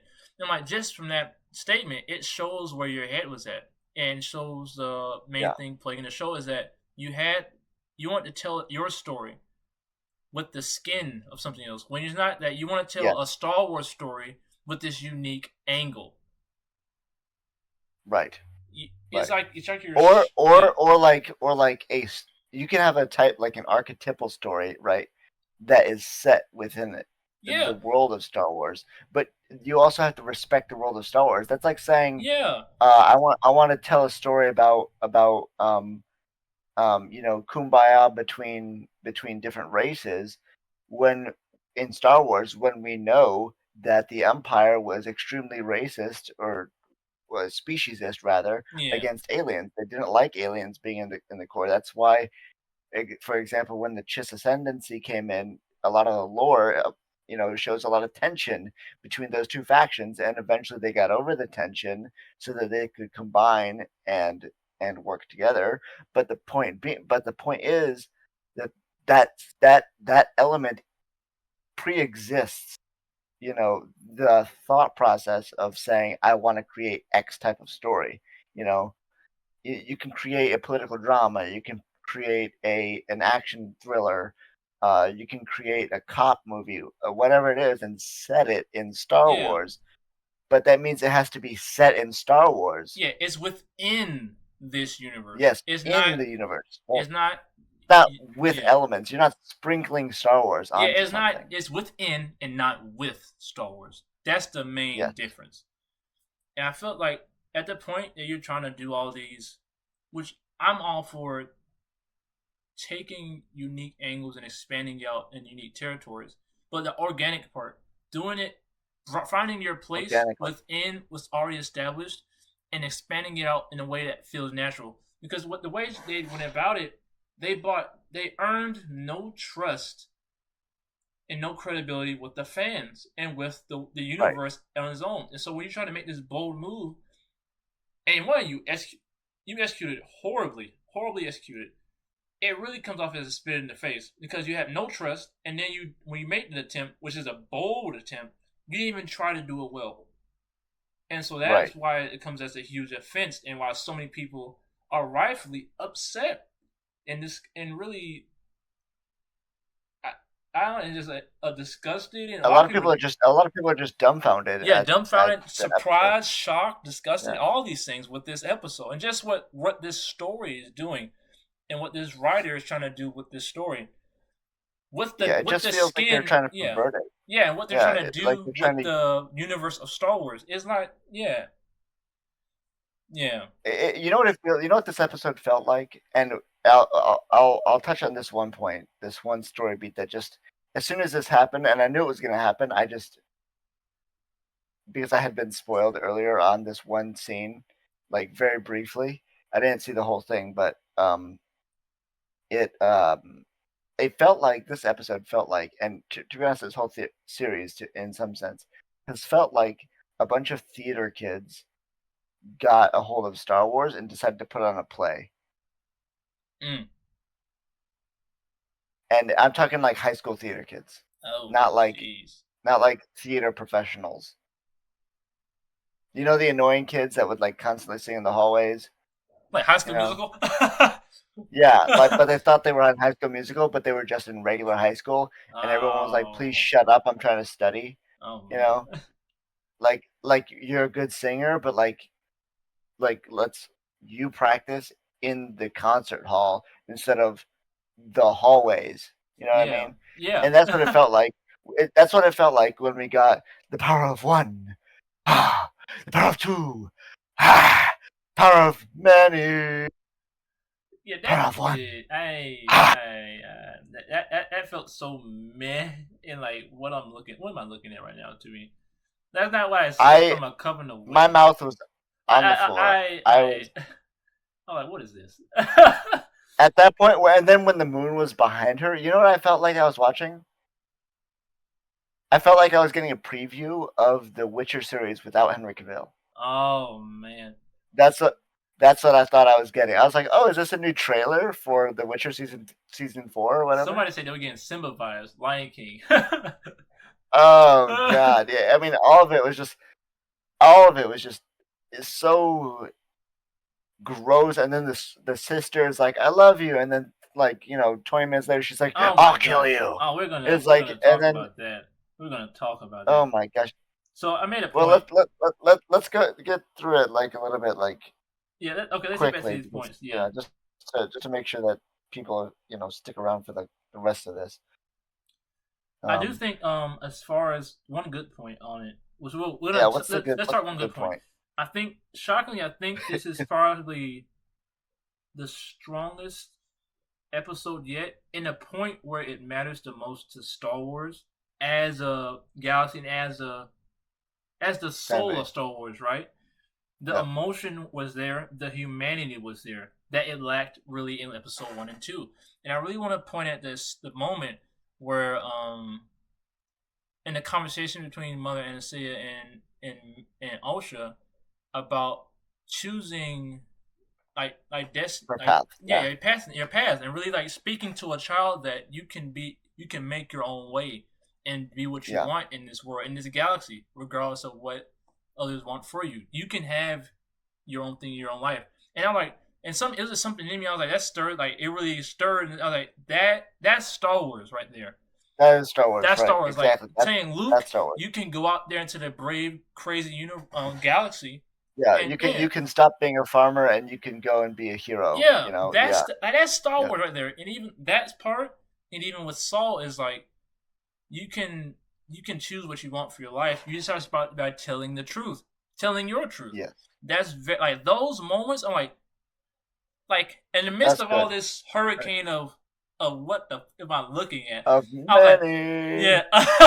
I'm like, you had Star Wars right there and there. Why can't you just do more of this and then try to sprinkle in everything else you're trying to do with those core elements at the center as the heart. Like have the heart beating first before you try to build everything out. And I think along with that, I think it was just like I made the point. It felt like a lack of a single vision and more like a shotgun blast of things they wanted to do because they tried to do it all, but nothing is done well. Yeah. It's like a spray, and I hope and I'm saying if they prayed, I, nobody answered. I actually I actually thought that the scene where they try to hide the kids from the Jedi, and then the Jedi say, "Oh well, we actually were spying on you," basically, and we know that there are kids here, and then they are very Master Soul at least. It's very gentle with Osha. hmm I actually thought that was very well acted. Yeah, I like Um, Soul. Soul does very so well. Soul is consistently the best thing in this series. Yeah, Um, which is not a hard thing to do, but I think even without even if he was in a good series, I think he would still stand out as pretty good. I think he would be better, to be honest, in a better written series. But the actor, I think it's a credit to the actor because he's rising above the quality of the writing oh, and to that point, I saw that he actually learned English for for this. this role, Yeah, which like I'm like somebody said he learned English for this. Like, ah.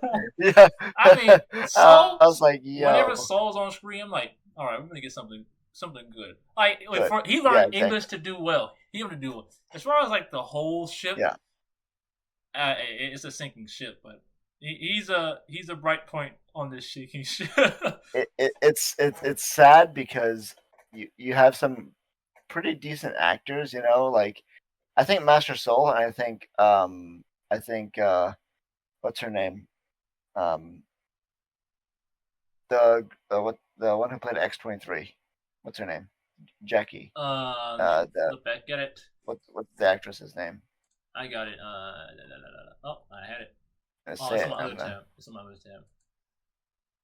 Give me a second, people. Oh, Daphne Keene. Daphne Daphne Keene. King, yes. Yes, X-23. and Daphne Keene is, I think, a fantastic actress as well. I mean, she was amazing in Logan. I mean, amazing Oh, in bro. Logan. Right? Logan's. That's one of my favorite movies. One of my favorite movies. It was amazing, but Brilliant. what helped her there was the amazing writing there. Oh, Like yeah, yeah. that that movie had an amazing team of writers. Amazing action, amazing writers, and a great story to tell. And here she's getting, you know, Nothing burger. like not very good writing at all, and it's and she's hidden behind loads of makeup and prosthetics, so Yeah, it took me it's a second to recognize her. it's hurting her performance, I think, and it's sad because I think without those things, she could actually be good. And honestly, the cinematography isn't even that good, to be Yeah, honest. and Even that's like, all. there's nothing that feels Oh yeah. cinematic in it either. Especially this episode, it doesn't feel And this, cinematic at all. It felt like a big budget CW film or show and episode that's a point rather. that goes through like 1 through 3. I think the sets, some of the sets feel like sets. They don't feel like a capturing of a small place within a grander landscape. It's like the establishing shot does really nothing for what we see following. It doesn't fit. Yeah, exactly. Yeah, the establishing shots are usually better Oh no, than the they do their actual job, scenes but it's themselves. like, Yeah, do I buy that this is in that same place? Not really. It's like some. It's hard to. It's that. some of it's flat. Some of it's flat to Yeah. me. Yeah, it's like the, what is it? I forget the term. The the swaying of disbelief, or whatever that term is. You use suspension of Yeah, disbelief. suspension of disbelief. I'm sorry, my film class teacher, smack on the hand for me. But yeah, it's like a Yeah, lot of the times, like I just couldn't. It was like I'm seeing something like this doesn't add up with the landscape. And maybe that's also just natural being a human. We can see when things aren't right, and just me as an artist, I see I see detail, very like detail is glaring to me, and I'm like that doesn't add up right. with what I'm supposed to believe here. And when I see it, it's just like, dang, that's all I can see now, and it just takes Yeah, me out of it. it takes you, and then it takes you out, and then you start noticing things about the story, and then once Yeah, you notice bad things about the story, then it starts to sour in your head, and then you miss any of the potential good things, and you start focusing on the negative, and then the entire episode becomes a whole like, that happened. They chose to do this, and then the whole episode just falls apart, and you yeah. feel terrible That's where afterwards. it takes some grit, and to really stick it through and hold on to your. Kind of, I went into the episode 3 hearing a bit. I tried to actively avoid anyone talking about episode 3, so I didn't want to have my possible thoughts and feelings of the episode influenced in any way. But I remember I caught a glimpse of what Theory said, and he was saying that it's one of the most abhorrently written episodes that he has seen. And I just kept hearing that in the back of my head at the beginning of the episode, and I was able eventually to push that out to then just see it. Okay, I want to watch this objectively and take it in without any prior notions, and then judge it for what it is. And for what it is, yeah, he was right. That it's not well done. I had heard It's things not a job as well done. well before, and my first thought was it can't possibly be that bad. I think a lot of these guys are kind of overreacting. People want clickbait headlines. Nothing was confirmed. I'll give it a shot for myself. I want to see. Yeah, And I've taken that approach with every single episode where a lot of people were hating on the acolyte beforehand. I actually was really really excited for it because I like the Sith. I think they're really cool, and I would love to see more about how like they progressed all the way up until the time of the Clone Wars. So, you know, they just haven't delivered that with 3 out of the 8 of their episodes, and it's just making me not look forward to the 4th episode. Yeah, it's hard Although I to. have heard that the 4th episode has, um, somebody said that, um, they've never seen the Force used in, the way that it's used in episode 4, and that it's really awesome. But this person also said that the score for the Acolyte was better than the John Williams score for any of the movies, Oh, and that the Acolyte is their favorite Star never Wars mind. show thus Yeah, far. And so I was like, if they think it's a that lot it's of used nothing. in an awesome way, I Yeah, you can't get. really, Yeah, you can't really, really take. really don't want to know what they're gonna do Do with not it buy stock in what they're saying. because they're probably gonna butcher it. Oh my god. You know? But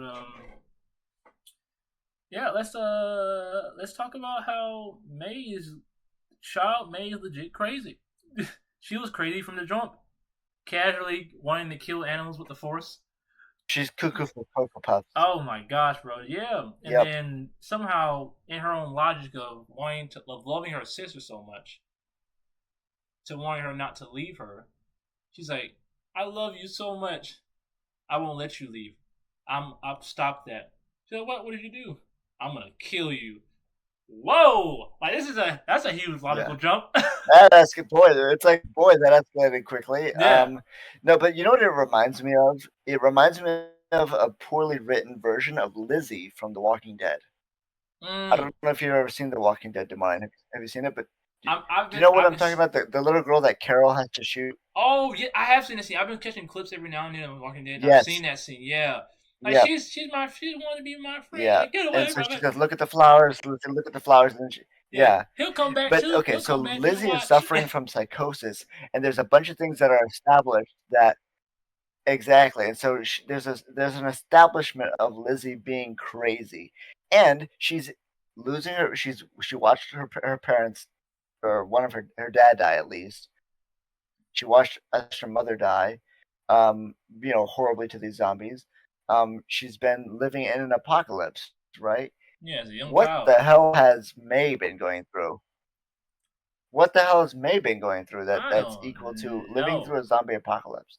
I don't know. Maybe it's some Or mutation worse, thing with you the know? And creation you know what? process. It's actually worse. It's actually worse because it's actually worse because Lizzie at least thinks that her sister will come back when she kills her, right? So she doesn't quite recognize it the same way, right? But May is fully aware of what happens. You're gonna stay with me Yeah, because you're gonna be dead. What? that doesn't make sense. Also, it just comes off as incredibly cheesy, Yeah, and where did that which journal takes me come out of from? the Like, episode. yeah, she takes her journal. Like, what is the importance of this journal? Like, what is this a thing? And she has to It burn had it. like a lightsaber drawing Yeah, I'm in it or like, something. I guess I don't know. that's her like my. Oh, like, what's this? Our signal of being a force sensitive kid or what? I'm like, what is this? I don't know. And it was like that's a huge leap. I mean, of course, there were like some small displays of like her being possessive and extremely more, seemingly more connected and more invested in Osha than Osha was of her. I mean, they both loved each other, but at the point, it seemed like Osha wanted to go and have her own thing, and May was just like, "I have to be a part of everything you have," and because they're twins. Yeah, But Osha was like like, some sort "Yeah, of possessive yeah, twin. yeah, very possessive twin." But Osha was like, "No, I don't want to have what you have. I want you to have what I have. I I want want to my be me. own." Yeah, Yeah, and that sort of just like a and thing that she honestly, couldn't that handle. made me like Osha a lot more. Yeah, That whole bit made me like Osha a lot more. yeah, I did like Kid So Osha as far as that's like good.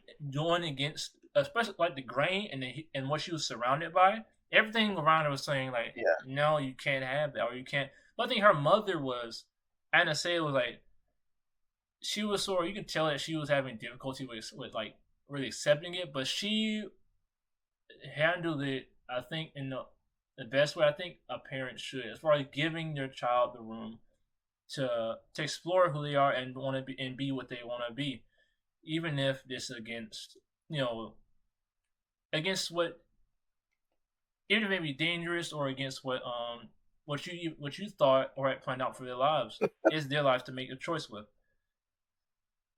You know what I just thought of? What do you think of Enrique?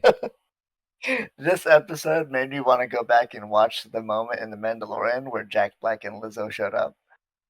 Oh, Some some hardcore, quality Star Wars content right you there. know, I also You heard know? they said that this is the She-Hulk of Star Wars.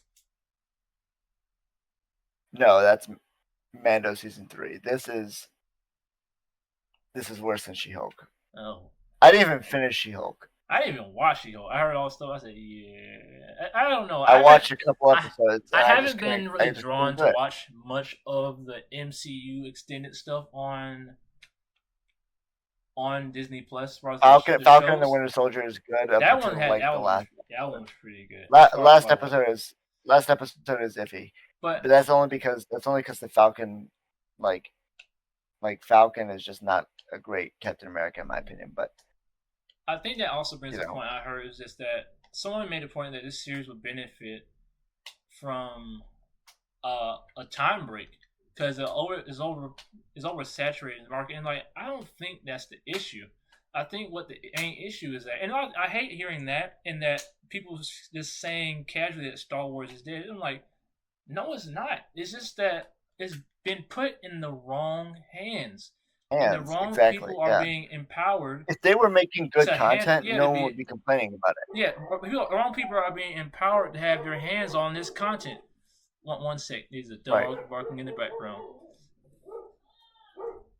Well, if I may, yeah, the wrong people are having control over Star Wars right now at the moment, and it's making it incredibly uh, difficult for fans to enjoy it. I think, and to Demine's point, if we actually had someone at the helm who really truly cared about Star Wars and was a good, proper filmmaker, I think Dave Shut Filoni up, is a good TV show maker. dog. He's a good showrunner, but a good producer, and he cares a lot about Star Wars. But and he's obviously the protege of George Lucas, but I don't think he's the exact right fit. He is the best we have right now, which is shocking. Um, but we desperately need someone, I think, who's able to sort of get people in line, I think, because having things like this Shut that the dog just up. sort of Shut the dog destroy the up. IP or make an already not so great reputation worse, right? You know, it, I don't think if they released an episode 10 or an episode, or a previous episode or Star Wars movie or whatever in theaters, I don't think it would make $1 billion. I really don't think it would, which is sad.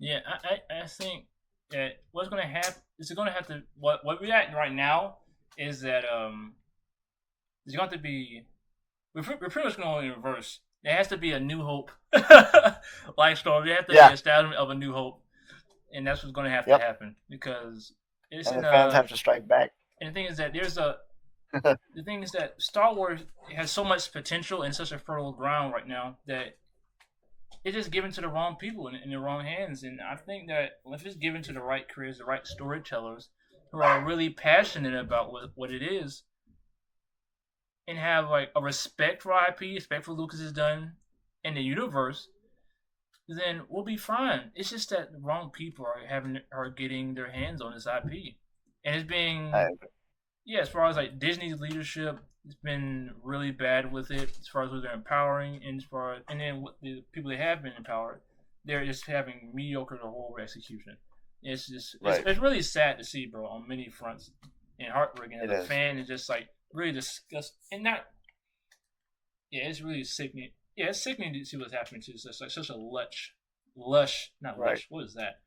Just like Lush. Yeah. IP. Yeah, To think that amazing actors had been a part of this before, people like Harrison Ford, Christopher Lee, Peter Cushing, to think that they've been a part of Star Wars before, and and didn't have the type of and they had excellent writers and people who cared about it at the time. Um, you know, it's just how far we have fallen. So, Demond, to wrap things up, Yeah. are you excited for episode 4? No. I am not. I'm not excited about episode 4. I'm not excited for the rest of this series. I will finish it because Mama Ain't Raised No Quitter, and I finish what I start. So I'll be watching it to see maybe Yeah, there's something to redeem this. some nugget. Some nuggets. Maybe But there's something at the yeah, end. We do still have 5 yeah. episodes left. But So yeah, so it's not the end all be all yet. But I think that what is happening though is that what's good coming from this is that this is definitely gonna give Disney and who are in charge of its movie division a wake up call, because it's seeing that we're just yeah, not going to keep taking this shit and just like, yeah, oh, there's Star Wars fans, I love it. This isn't Star Wars. It's Star Wars, yeah. air quotes, but we're not going to keep taking it. People aren't going to keep showing up to the movie theaters or paying subscriptions just to watch it when you're putting out mediocre stuff. It's Star Wars Netflix before they had House of Cards. Hmm. That's what it is. That's what it feels like. Wow, that's an interesting comparison. Basically, before Netflix could write anything that was truly compelling. Hmm. And Star Wars has always been compelling, even the prequels. And I know I'll get some hate. We'll probably get some Man, people in the comments saying the fuck those prequels aren't guys. that The good. prequels are amazing. Prequels are amazing. Prequels Okay, are the top prequels are tier. fantastic. The thing is, they show Um, they've gotten better with time. That's the sign of good of something good. That's like a vintage wine, man. That's good. yeah, You tell me the and prequels are the bad. principles in the Duel of prequels have Heroes, always been Duel of Heroes. fantastic. No, the Battle of Heroes in the Duel of Fates. Duel of Fates. That Yep. that's right there. Woo. I mean, Yeah. Count Dooku, amazing character. Oh my Grievous, God, Mace amazing character. Windu, the man with the Amazing purple character. lightsaber. Padme. Standout performance Padme. from Oh my yeah. God. I mean, you got Yo, everybody had. Maybe Anakin wasn't written so well or acted so I love well, but Anakin, man. Obi-Wan. we would have gotta love him. We would We gotta have got love Ian him. McGregor. We would have got Yeah, Ian's. Ewan McGregor. Yeah, Obi-Wan. We just had or Ian Obi-Wan. McDermott, or Ian McDermott. So Yeah, we would have as the had Ben Emperor. Kenobi. Yeah. Oh my Yep. God. Oh yes. The Ah, Force. yeah. Yeah, Palpatine. I mean, bro. it was so overacted, but it was perfect. We would have got Yoda actually fighting. We would have got. Oh my God. We would have got Grievous. Yeah, we wouldn't have had Grievous. Oh, So man. like Or even any of there's a that lot. extended stuff, like the Clone Wars. No Ahsoka. Yep. None of all that stuff. Man. Yep. Yeah. So there's a lot of things about the prequels that I really love, and none of that stuff is in the Acolyte. So Nope. nope. So I'm not excited for episode 4, but I'll be watching anyway, Yeah. which We'll get through it together, man. May the Force be with us. So Yep. with this, what I want to know. Well, you already said there's nothing you're looking forward to. Can't really say that on my side either. I can't really say I'm looking forward to anything. But what would So you? where's your rating now? I'll give Is that it. what we're asking? I'll say a 3. 2.5 to 3. I am inclined to concur with a 3. I think a 3 is a nice number for it. It's definitely a 3. The only thing that saves it is those key moments where it is very Star Wars, as far as the potential of being young and being able to be whatever you want in this scary large galaxy, to being nothing to being whatever you want to be. That's Star Wars, and at least they touched that on that part, and just and those moments felt. Really and at least every time that we see Master Soul, we get a decent performance. My thing is, how did he get there so fast at the fire that spread wildly in a stone fortress? Yeah, this gets 3, man.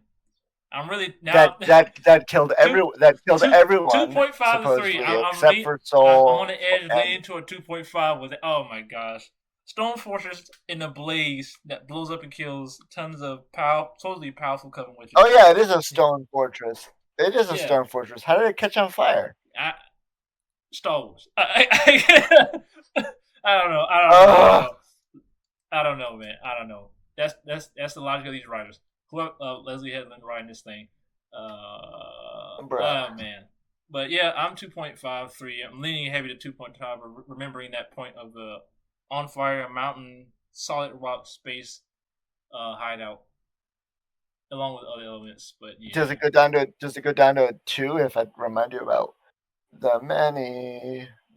I think that was. I don't think it really degrades it. It isn't an ad. It's just a flat zero. It doesn't really degrade anything. It's just like what are It's you just so going this for? is that that's it's just so cringe Yeah, there, it's to just be like what are you honest. going for with it? And like, it just didn't have the right feel. It didn't feel right for what they're trying to go for. I went up and It didn't watched feel like the. Star Wars Yeah, either. it felt like I watched the interview afterwards to see what the composer's thought with it was, and it's like he really put in a lot of thought with it, getting voices from different places around the world.